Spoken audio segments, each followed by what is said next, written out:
Greenland ইস্যুতে ট্রাম্পের কড়া বার্তা, অধিগ্রহণের পক্ষে না থাকা দেশের ওপর চড়া শুল্ক আরোপের হুমকি, সার্বভৌমত্ব রক্ষায় ডেনমার্ক জুড়ে বিক্ষোভের ডাক। আটক বিক্ষোভকারীদের মৃত্যুদণ্ড না দেয়ায় ইরানে হামলা চালায়নি যুক্তরাষ্ট্র, বললেন ট্রাম্প। সার্বিক পরিস্থিতি নিয়ে পুতিন পেজেশকিয়ান ফোনালাপ। গাজায় শান্তি পরিষদ গঠন, সভাপতি ট্রাম্প। থাকছেন সাবেক ব্রিটিশ প্রধানমন্ত্রী টনি ব্লেয়ার, মার্কিন পররাষ্ট্রমন্ত্রী। উপত্যকায় ইসরায়েলি হামলায় নিহত 4।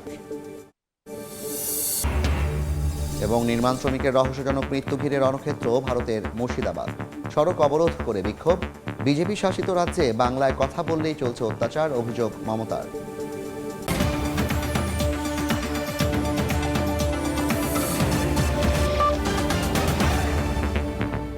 আন্তর্জাতিক সময়ের সঙ্গে আছি আমি জাফর সাদিক। গ্রিনল্যান্ড ইস্যুতে যুক্তরাষ্ট্রের পক্ষে না থাকলে সেই দেশের ওপর শুল্ক আরোপের হুঁশিয়ারি দিয়েছেন মার্কিন প্রেসিডেন্ট ডোনাল্ড ট্রাম্প। এছাড়া দ্বীপটি নিয়ে ন্যাটোর সঙ্গে আলোচনা চলছে বলেও জানান তিনি। মার্কিন প্রেসিডেন্টের হুমকির বিরোধিতার পাশাপাশি নিজেদের সার্বভৌমত্ব রক্ষায় স্থানীয় সময় শনিবার থেকে ডেনমার্ক জুড়ে বিক্ষোভের ডাক দিয়েছে দেশটির নাগরিক সমাজ ও মানবাধিকার কর্মীরা। এর মধ্যেই মার্কিন চাপ সামলাতে ইউরোপের বিভিন্ন দেশ থেকে সেনা মোতায়েন করা হয়েছে আর্কটিক এই দ্বীপে। দ্বিতীয় মেয়াদে ক্ষমতা পেয়েই ভূরাজনীতির কলকাঠি নাড়ছেন মার্কিন প্রেসিডেন্ট ডোনাল্ড ট্রাম্প। এরই অংশ হিসেবে চীন ও রাশিয়াকে মোকাবিলায় ডেনমার্কের আর্কটিক অঞ্চলে থাকা গ্রিনল্যান্ডকে যুক্তরাষ্ট্রের অংশ করে নিতে মরিয়া হয়ে ওঠেন তিনি। এ নিয়ে দীর্ঘদিনের বাকবিতণ্ডার পর এবার গ্রিনল্যান্ড ইস্যুতে যুক্তরাষ্ট্রের পক্ষে না থাকলে শুল্ক আরোপের হুঁশিয়ারি দিয়েছেন ট্রাম্প।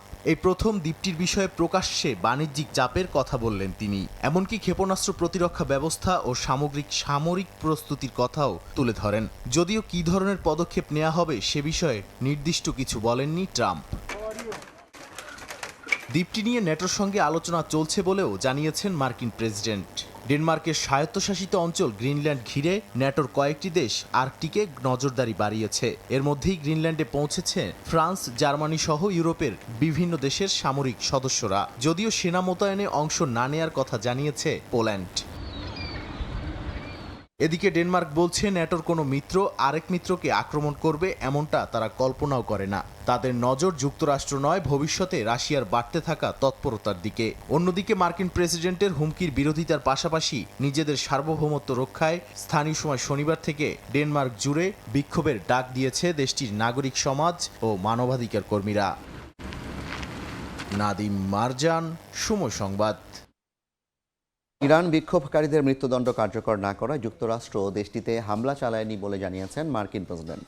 প্রায় 800 আন্দোলনকারীকে ফাঁসি না দেয়ায় তেহরানের প্রতি কৃতজ্ঞতাও জানান তিনি। এদিকে ইরানের পরিস্থিতি নিয়ন্ত্রণে দেশটির প্রেসিডেন্ট মাসুদ পেজেশকিয়ানের সঙ্গে ফোনালাপ করেছেন রুশ প্রেসিডেন্ট। এ সময় সরকারের পক্ষে ইরানি জনগণের সমাবেশ দেশটির বাস্তবতা তুলে ধরে উল্লেখ করে বর্তমান প্রশাসনের প্রশংসা করেন পুতিন। ওয়াশিংটনের সঙ্গে সমস্যা সমাধানের আশ্বাস দেন পেজেশকিয়ান। কয়েক সপ্তাহ টানা আন্দোলনের পর ইরানের তেহরান সহ বিভিন্ন শহরে নতুন করে বিক্ষোভের কোনো চিহ্ন দেখা যায়নি বলে জানিয়েছে গণমাধ্যম। দোকানপাট খুলতে শুরু করেছে, ধীরে ধীরে স্বাভাবিক হচ্ছে যান চলাচল। তবে দেশ জুড়ে ইন্টারনেট ব্ল্যাকআউট এখনো অব্যাহত রয়েছে। কোনো কোনো জায়গায় সংযোগ স্বাভাবিক হতে শুরু করেছে। ইরান নিয়ে সুর নরম করেছেন মার্কিন প্রেসিডেন্ট ডোনাল্ড ট্রাম্পও। সামাজিক যোগাযোগ মাধ্যমে এক পোস্টে প্রায় 800 বিক্ষোভকারীর বিরুদ্ধে মৃত্যুদণ্ডের রায় কার্যকর না করায় তেহরানকে ধন্যবাদ জানিয়েছেন তিনি। এরপর সাংবাদিকদের সঙ্গে আলাপকালে মার্কিন প্রেসিডেন্ট জানান, খামেনি প্রশাসনের এমন সিদ্ধান্তের কারণেই তিনি ইরানে হামলার সিদ্ধান্ত থেকে সরে এসেছেন। কেউ আমাকে রাজি করায়নি, আমি নিজেই সিদ্ধান্ত নিয়েছি। গতকাল 800-র বেশি ফাঁসির পরিকল্পনা ছিল, কিন্তু কাউকে ফাঁসি দেওয়া হয়নি। ফাঁসিগুলো বাতিল করা হয়েছে। বিষয়টি আমার সিদ্ধান্তে বড় প্রভাব ফেলেছে। মধ্যপ্রাচ্যের অস্থির পরিস্থিতি নিয়ন্ত্রণে ইসরায়েল ও ইরানের প্রতিনিধিদের সঙ্গে ফোনে কথা বলেছেন রুশ প্রেসিডেন্ট ভ্লাদিমির পুতিন। ইরানের প্রেসিডেন্ট মাসুদ পেজিশকিয়ান এ সময় পুতিনকে জানান, তেল আবিব ও ওয়াশিংটন জোর করে পরিস্থিতি ঘোলাটে করার চেষ্টা করছে। এরপরও তিনি যুক্তরাষ্ট্রের সঙ্গে সমস্যা সমাধানের আশ্বাস দেন। পুতিন জানান, চলমান বিক্ষোভের মধ্যেই দেশ জুড়ে বিশাল বিশাল সরকারপন্থী সমাবেশ তেহরানের বাস্তবতা তুলে ধরে।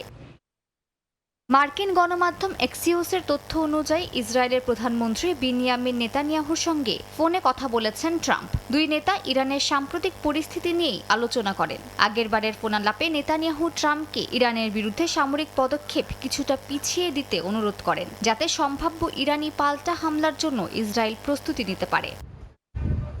মালিহা সুহরওয়ার্দী, সময় সংবাদ।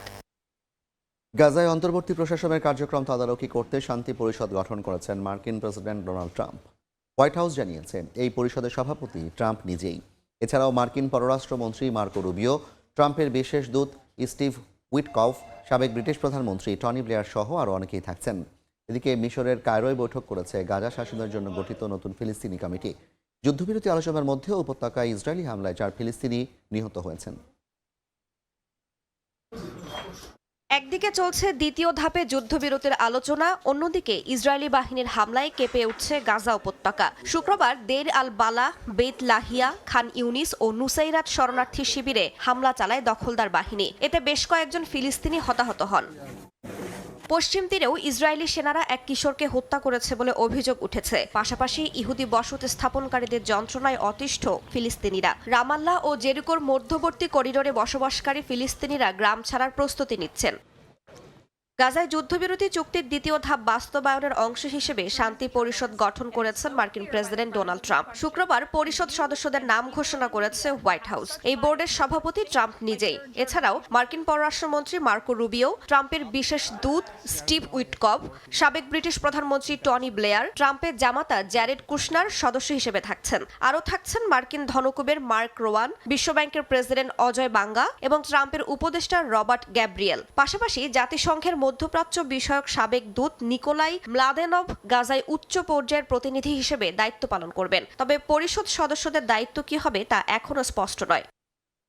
এদিকে যুক্তরাষ্ট্রের তত্ত্বাবধানে গাজা শাসনের জন্য গঠিত নতুন ফিলিস্তিনি কমিটি শুক্রবার মিশরের কায়রোয় প্রথমবার বৈঠক করেছে। মধ্যস্থতাকারী মিশর, কাতার ও তুরস্কের যৌথ বিবৃতিতে জানানো হয় এই কমিটির নেতৃত্বে রয়েছেন আলী সাদ। তিনি পশ্চিমা সমর্থিত ফিলিস্তিনি কর্তৃপক্ষের সাবেক উপমন্ত্রী এবং শিল্পাঞ্চল উন্নয়নের দায়িত্বে ছিলেন। বৈঠক শেষে কমিটির প্রধান জানান, দীর্ঘ সংঘাত ও অবরোধে বিপর্যস্ত উপত্যকাটিতে স্বাভাবিক জীবন ফিরিয়ে আনাই এই অন্তর্বর্তী প্রশাসনের মূল লক্ষ্য। রাইসা জান্নাত, সময় সংবাদ। নতুন বছরের সবচেয়ে ভয়াবহ ক্ষেপণাস্ত্র হামলার পর এবার ইউক্রেনের একটি গ্রাম দখলে নেওয়ার দাবি করেছে রাশিয়া। তীব্র শীতের মধ্যে জ্বালানি সংকট ইউক্রেনে শিশুদের হাইপোথার্মিয়ার ঝুঁকি বাড়াচ্ছে বলে সতর্ক করেছে ইউনিসেফ। জ্বালানি অবকাঠামো মেরামতে কিয়েভকে বড় অঙ্কের অর্থ সহায়তার ঘোষণা দিয়েছে যুক্তরাজ্য ও জার্মানি। অন্যদিকে দাভোসে ট্রাম্প প্রস্তাবিত শান্তি চুক্তি সই হতে পারে বলে জানিয়েছেন ইউক্রেনের প্রেসিডেন্ট ভলোদিমির জেলেনস্কি। তীব্র শীতের সঙ্গে পাল্লা দিয়ে বাড়ছে রাশিয়া ইউক্রেন সংঘাত। পাল্টাপাল্টি হামলার মধ্যে ইউক্রেনের আরও একটি গ্রাম দখলে নেয়ার দাবি করেছে রাশিয়া। স্থানীয় সময় শুক্রবার ইউক্রেনের পূর্ব দুনেস্ক অঞ্চলের জাকিতনে গ্রামের নিয়ন্ত্রণ নেওয়ার কথা জানায় দেশটির প্রতিরক্ষা মন্ত্রণালয়। গ্রামের ভেতরে এক সেনাকে রাশিয়ার পতাকা নাড়াতে দেখা যায় এমন একটি ভিডিও প্রকাশ করেছে মস্কো। ইউনিসেফ বলছে, তীব্র শীতে হাইপোথার্মিয়া বা শরীরের তাপমাত্রা স্বাভাবিকের চেয়ে কমে যাওয়ার উচ্চ ঝুঁকিতে রয়েছে ইউক্রেনের শিশুরা। তাপমাত্রা হিমাঙ্কের নিচে নেমে যাওয়ায় পরিস্থিতি ভয়ঙ্কর হয়ে উঠেছে। তীব্র ঠান্ডার মধ্যে জ্বালানি অবকাঠামোতে রাশিয়ার হামলায় ধ্বংস হয়ে গেছে অধিকাংশ বিদ্যুৎ উৎপাদন কেন্দ্র। মজুদ কমে গেছে জরুরি জেনারেটর সেবারও। ইউক্রেনের জ্বালানি অবকাঠামো মেরামতে অর্থ সহায়তার ঘোষণা দিয়েছে যুক্তরাজ্য ও জার্মানি। স্থানীয় সময় শুক্রবার কিয়েভ সফরে অতিরিক্ত অন্তত $2.5 কোটি সহায়তার ঘোষণা দেন যুক্তরাজ্যের উপপ্রধানমন্ত্রী ডেভিড ল্যামি। অন্যদিকে $7 কোটি সহায়তা দেওয়ার কথা জানান জার্মান পররাষ্ট্রমন্ত্রী। ইউক্রেন বলছে, সাম্প্রতিক হামলার পর এই সহায়তা তাৎক্ষণিক প্রয়োজন মেটাতে সক্ষম হবে। ইউক্রেনের প্রেসিডেন্ট ভলোদিমির জেলেনস্কি জানান, নিরাপত্তা নিশ্চয়তা ও যুদ্ধ পরবর্তী পুনর্গঠন নিয়ে আলোচনার জন্য যুক্তরাষ্ট্রে যাচ্ছে ইউক্রেনের প্রতিনিধি দল। শর্তে ঐকমত্য হলে আগামী সপ্তাহে দুবেসে ওয়ার্ল্ড ইকোনমিক ফোরামের ফাঁকে ডোনাল্ড ট্রাম্প প্রস্তাবিত শান্তি চুক্তি সই হতে পারে বলে জানান তিনি। বরকতুল্লাহ, সময় সংবাদ। আন্তর্জাতিক সময় আরও থাকছে। ভেনেজুয়েলার অন্তর্বর্তী প্রশাসনের সঙ্গে ভালো সম্পর্কের দাবি ট্রাম্পের। কারাকাসের 50 মিলিয়ন ব্যারেল তেল যাবে যুক্তরাষ্ট্রে। মাদুরোর মুক্তির দাবিতে বিক্ষোভ। নির্মাণ শ্রমিকের রহস্যজনক মৃত্যু ঘিরে রণক্ষেত্রে পরিণত হয়েছে ভারতের পশ্চিমবঙ্গের মুর্শিদাবাদ। শুক্রবার দুপুরের পর জাতীয় সড়ক অবরোধ করে উত্তেজিত জনতা। রেলপথ অবরোধ করে ট্রেন জ্বালিয়ে দেওয়ার চেষ্টাও করা হয়। এই ঘটনার খবর সংগ্রহ করতে গিয়ে হামলার শিকার হন কয়েকজন গণমাধ্যম কর্মী। পশ্চিমবঙ্গের মুখ্যমন্ত্রী মমতা বন্দ্যোপাধ্যায়ের অভিযোগ, বিজেপি শাসিত রাজ্যগুলোতে বাংলায় কথা বললেই শ্রমিকদের ওপর অত্যাচার হচ্ছে। বিস্তারিত সুব্রত আচার্যের রিপোর্টে। ভারতের পশ্চিমবঙ্গের মুর্শিদাবাদ জেলার এক শ্রমিক কাজ করতে গিয়েছিলেন পার্শ্ববর্তী রাজ্য ঝাড়খণ্ডে। বৃহস্পতিবার তার ঝুলন্ত মৃতদেহ উদ্ধারের ঘটনায় উত্তাল হয়ে ওঠে মুর্শিদাবাদেরই বেলডাঙ্গার রাজপথ। প্রতিবাদে শুক্রবার দুপুরের পর রাজপথে নামেন শত শত মানুষ। বিভিন্ন জায়গায় টায়ার জ্বালিয়ে বিক্ষোভ করেন তারা। ধীরে ধীরে তা ছড়িয়ে পড়ে জাতীয় সড়ক ও রেলপথে। অবরোধে কোথাও 3 ঘন্টা তো কোথাও 6 ঘন্টা বন্ধ থাকে ট্রেন চলাচল। নিহতদের পরিবারের অভিযোগ, অন্য রাজ্যে বাংলা ভাষায় কথা বলা এবং মুসলমান হওয়ায় তাকে খুন করা হয়েছে। এদিকে এই বিক্ষোভের খবর সংগ্রহ করতে গিয়ে মারধরের শিকার হন কয়েকজন সাংবাদিক। বিজেপি শাসিত রাজ্যগুলোতে বাংলায় কথা বললেই শ্রমিকদের ওপর অত্যাচার হচ্ছে বলে অভিযোগ করেছেন পশ্চিমবঙ্গের মুখ্যমন্ত্রী মমতা বন্দ্যোপাধ্যায়ও। তার দাবি, আসাম, রাজস্থান, মধ্যপ্রদেশ, দিল্লি, বিহারের মতো রাজ্যগুলোয় নির্যাতনের শিকার হচ্ছেন বাংলা ভাষাভাষীরা। अब क्यों अत्याचार करते हैं? असम में जाते हैं पिटते हैं, राजस्थान में जाते हैं पिटते हैं, मध्य प्रदेश जाते हैं पिटते हैं, दिल्ली में जाते हैं पिटते हैं, बिहार में जाते हैं पिटते हैं। क्यों? पीटना कोई धर्म नहीं होता है, जिंदगी देना धर्म होता है। जिंदगी से सबसे कामयाब चीज यही है, हम जितना दिन बचेंगे हम काम करके जाएंगे, अच्छा काम, शुभ काम। এদিকে মুর্শিদাবাদে যানবাহন ভাঙচুর ও আগুন জ্বালানোর ঘটনার নিন্দা জানিয়েছে বিভিন্ন রাজনৈতিক দল। রাস্তার উপর আজকে যেটা দেখছেন সেটা কোনো আলাদা বিচ্ছিন্ন ঘটনা নয়। এর আগে সিএ এর সময় এই এলাকায় সেই একই ধরনের ঘটনা ঘটেছিল। বারবার পশ্চিমবঙ্গকে অশান্ত করার একটা চেষ্টা মমতা বন্দ্যোপাধ্যায়ের উস্কানিতে চলছে এবং এই সমস্ত সাম্প্রদায়িক শক্তির মাধ্যমে চলছে। বেলডাঙ্গা ঘটনা নিয়ে সাংবাদিকদের যদি আঘাত পেতে হয়, তাদের উপর যদি হামলা হয়, এটা কিন্তু অত্যন্ত নিন্দার বলে আমি মনে করি। যে পার্টি করতে কেন সাংবাদিকদের স্বাধীনতা কেড়ে নেওয়ার অধিকার কারো নেই। অভিযোগ রয়েছে এর আগেও একইভাবে ধর্মীয় পরিচয়ের কারণে মুর্শিদাবাদ জেলার বেশ কয়েকজন বাসিন্দাকে অন্য রাজ্যে পিটিয়ে মারা হয়েছে। এ ধরনের ঘটনায় দীর্ঘদিন ধরেই ক্ষুব্ধ স্থানীয়রা। সুব্রত আচার্য, সময় সংবাদ, পশ্চিমবঙ্গ। রাজধানীর মগবাজারে জামায়াত ইসলামীর কেন্দ্রীয় কার্যালয়ে ব্রিফিং চলছে, সরাসরি যাচ্ছি সেখানে। মনোনয়ন ফর্ম প্রত্যাহার শেষ দিন পর্যন্ত, মানে আগামী 20 জানুয়ারি পর্যন্ত আর নতুন কোনো আসলে আলোচনা হওয়ার সুযোগ নেই তাদের সাথে। মূলত মামুনুল হক সাহেবের এই বক্তব্যটা, এটাই কি আসলে 10 দলের বক্তব্য বা জামাতের অবস্থান কি আসলে মামুনুল হকের বক্তব্যের ব্যাপারে? না, মুফতি মামুনুল হক সাহেব আসছিলেন আমাদের জামাতের নায়েবে আমির ডাক্তার আব্দুল্লাহ মোহাম্মদ তাহের সাহেবের সাথে দেখা করার জন্য। এই সংশ্লিষ্ট বিষয় সম্বন্ধে ওনারা আলোচনা করেছেন। যেহেতু আমি বৈঠকে ছিলাম, ওনাকে দেখেছি, সালাম বিনিময় হয়েছে। আনুষ্ঠানিক কোনো বৈঠক মনে হয় না এটা। দেখা করতে আসছেন, বিভিন্ন বিষয়ে তো মত বিনিময় করেছেন, উনি ওনার একটা বক্তব্য পেশ করেছেন। চরমনাইয়ের সাথে আর কোনো সুযোগ আছে কিনা, আসন সমঝোতার কোনো সুযোগ আছে কিনা চরমনাইয়ের সঙ্গে? আমরা সামনের দিনে দেখা যাবে কি হয়, আরো সামনে আমরা আগাই দেখা যাক কি হয়। বাকি আসনগুলোতে কি করবে?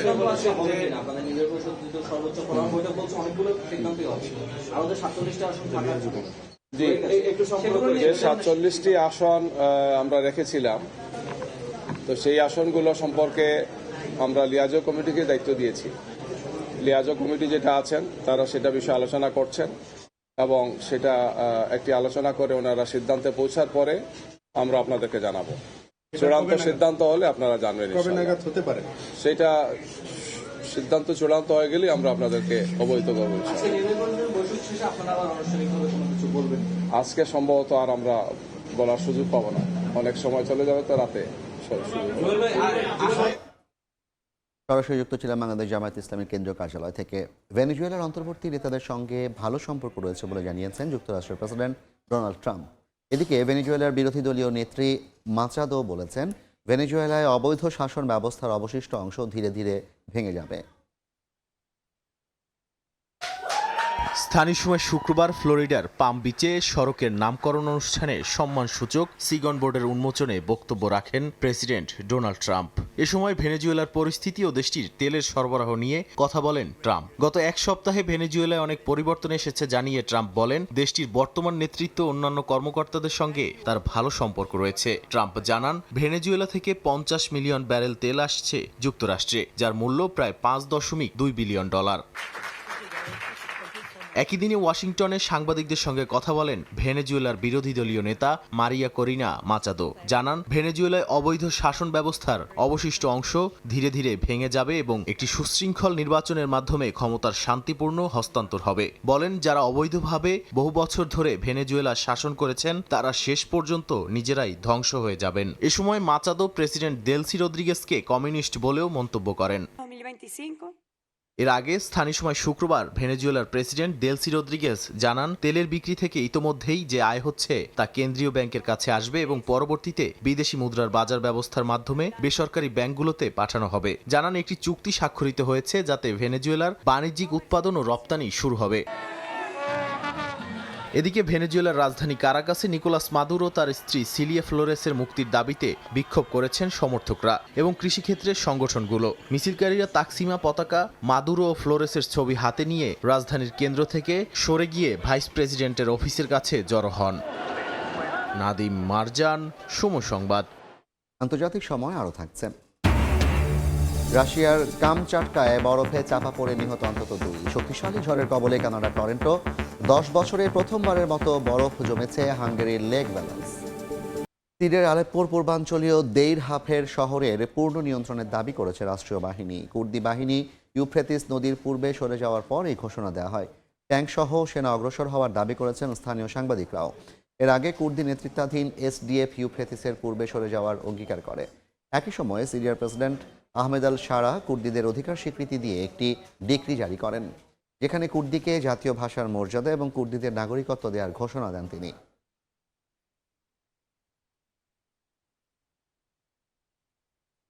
কয়েক দশকের মধ্যে সবচেয়ে ভারী তুষারপাতে বিপর্যস্ত রাশিয়ার কামচাটকা উপদ্বীপ। ছাদ থেকে পড়া বরফে চাপা পড়ে অন্তত 2 জন নিহত হয়েছেন। এদিকে শক্তিশালী শীতকালীন ঝড়ের কবলে কানাডার টরেন্টো ও আশপাশের এলাকা। বেশ কয়েকটি সড়ক পুরোপুরি বন্ধ করে দেওয়া হয়েছে। টরেন্টো পেয়ারসন আন্তর্জাতিক বিমানবন্দরে বাতিল করা হয় বেশ কয়েকটি ফ্লাইট। অন্যদিকে টানা কয়েক সপ্তাহের তীব্র শীতে হাঙ্গেরির লেক ভ্যালেন্স পুরোপুরি বরফে জমে গেছে। পাকিস্তানের পাঞ্জাবে একটি ট্রাক খালে পড়ে যাওয়ায় শিশুসহ 14 জন নিহত হয়েছেন। আহত হয়েছেন আরও 9 জন। দেশটির সংবাদ মাধ্যম জানায়, শুক্রবার রাত 11টার দিকে দুর্ঘটনা ঘটে। ট্রাকটি খাইবার পাখতুনখোয়া প্রদেশের বান্নু জেলা থেকে খুশাবের উদ্দেশ্যে যাচ্ছিল। ঘন কুয়াশায় চালক নিয়ন্ত্রণ হারিয়ে ফেলায় শহরের কাছে একটি খালে পড়ে যায় ট্রাকটি।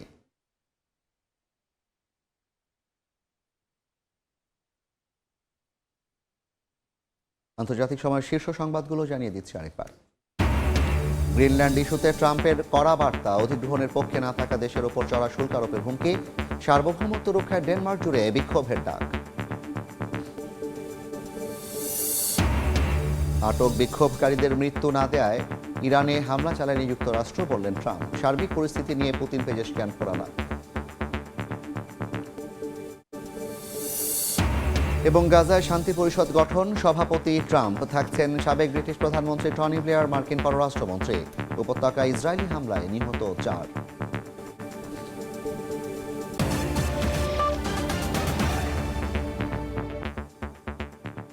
এই ছিল আন্তর্জাতিক সময়। এরপর বিকেল 5টায় থাকবে নির্বাচন নিয়ে আমাদের বিশেষ আয়োজন, নির্বাচনের পথ চলা। সঙ্গে থাকুন সময়।